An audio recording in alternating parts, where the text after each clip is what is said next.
In 1907, Britain and France embraced Russia. They used honey, in a triple alliance, Britain, France, and Russia.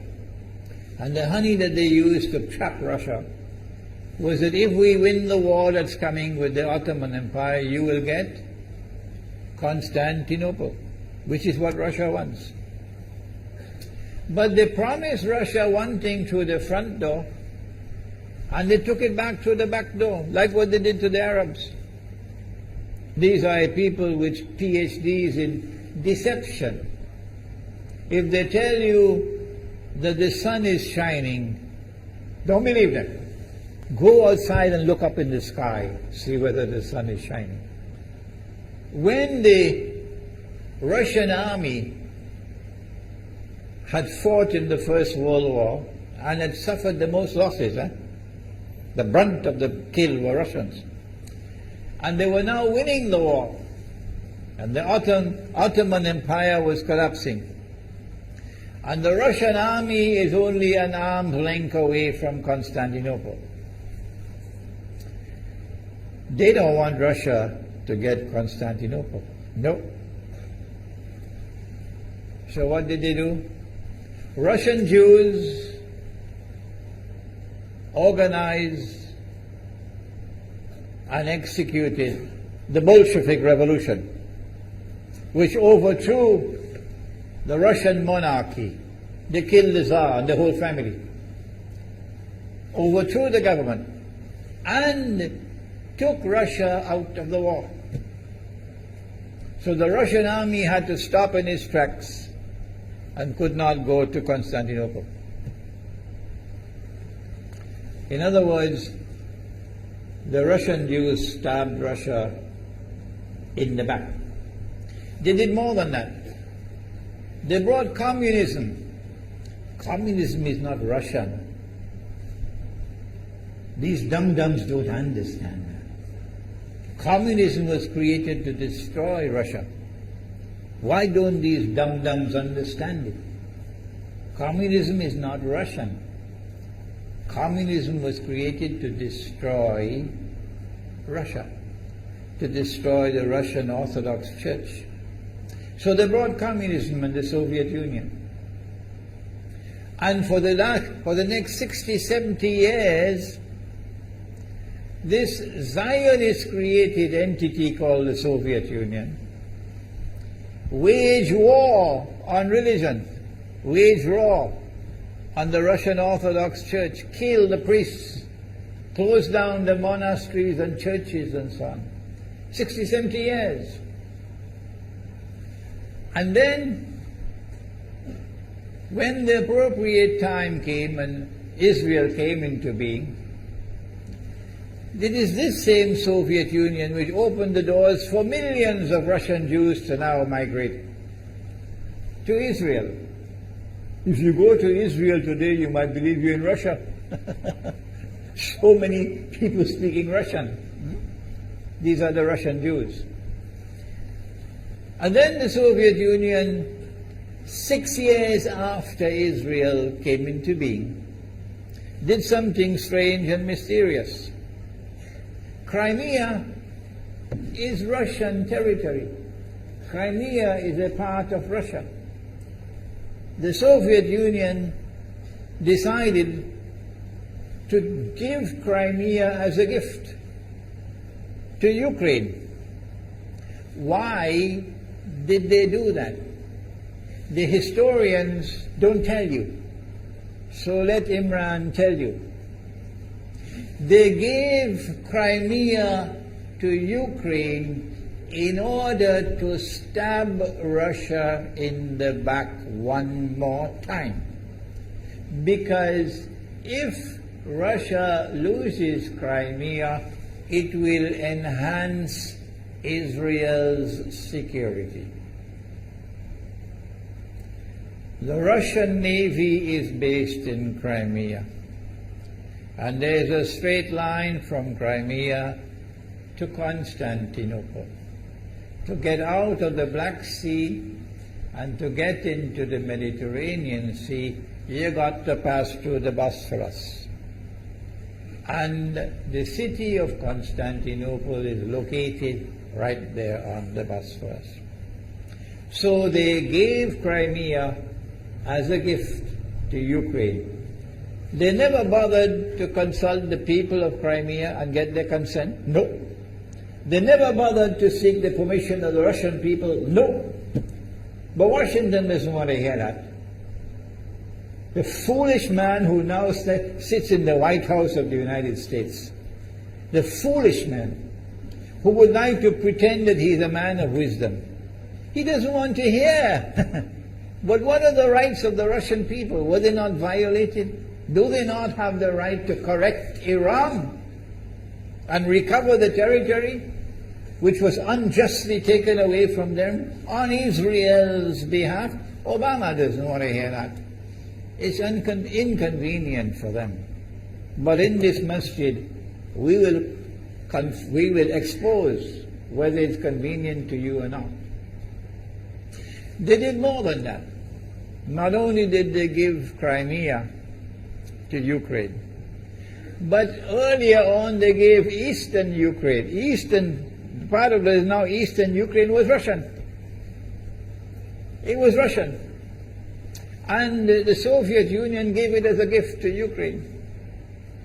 Why is it being given to Ukraine? Answer is that when the proper moment comes, the same people who brought the Soviet Union into being now have a method by which they can cause it to collapse. The method that they're using now in Venezuela, popular demonstrations, they did it in Egypt, they did it in Tunisia. They are masters of that. They did it with the Soviet Union. I used to think that the Soviet Union collapsed because of Allah's kindness. But I was wrong. No, it was the Zionists who brought down the Soviet Union because they didn't need it anymore. Like tomorrow they wouldn't need you anymore, Saudi Arabia. And they wouldn't need you anymore, Islamabad. When will you understand that? They'll just throw you to the dogs. You served them long enough. So they brought down the Soviet Union. Why? So that Ukraine might emerge as an independent state. That's danger for Russia. They've prepared the way. And now Ukraine emerges as an independent state. So the rope is around Russia's neck now. And from that day, when the Soviet Union collapsed, until yesterday, the relationship between Russia and Ukraine was always problematic. But the people of Ukraine still had the good sense and wisdom to appoint a government that was pro-Russian. The Zionists decided it's time for us to use our, the street demonstrations. And last October, November, December, the world witnessed Caracas all over again. And eventually, the Zionists got what they wanted. You have the money, and you can send in your special people, snipers who will kill, and so on, throw petrol bombs and so on. And eventually they got what they wanted. They created enough havoc. May Allah protect Malaysia from that. Ameen. Ameen. And the president of Ukraine fled. He's a democratically elected according to your method, Mr. Obama, according to your system. He's a legally elected president of Ukraine. And he had to flee. And these hypocrites in Washington and London and Paris who would like us to believe that they are honorable men. They are not. Instead of standing on the side of the legally appointed president and demanding the rule of law, they all showed their colors as hypocrites in immediately recognizing the new government in Ukraine. The new government in Ukraine is anti-Russian. That's what they wanted. That's why they brought down the Soviet Union, to bring in a Ukraine into being as an independent state, and then to eventually get an anti-Russian government in Ukraine. If by Allah's kindness Putin had not intervened and been so spectacularly successful, this is what the plan would have been. The new government in Ukraine would have joined NATO, and Russia could not stop it. And when the new government in Ukraine joined NATO, NATO will then send its armed forces into Ukraine. It could include nuclear weapons. Then Ukraine will pick a fight with Russia and decide that Russia must now vacate Crimea. Shut down your naval base. The rope is now tightened around your neck. Russia has to put its tail between its legs and withdraw its fleet, Black Sea Fleet, from Crimea. Russia is no longer a naval power. Crick crack, you finish.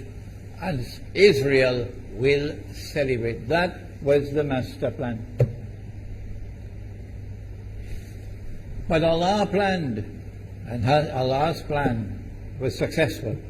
And it is time for the Muslim world to recognize and to see, I cannot influence governments, so what can I do? Don't bother, you waste your time with governments. But the people can understand that this was Allah's plan. They planned, the enemy planned for so long, and at the last moment Allah intervened. And Putin was able to get the people of Crimea to vote in a referendum. And they voted 90-something% in favor of returning to Russia. They were a part of Russia, and they want to return to Russia. So Putin was successful in delivering to the Zionist movement the first defeat it has ever suffered, significant defeat, in the more than 100 years since the Zionist movement was established. If that is not a sign from Allah, it's time for you to wake up.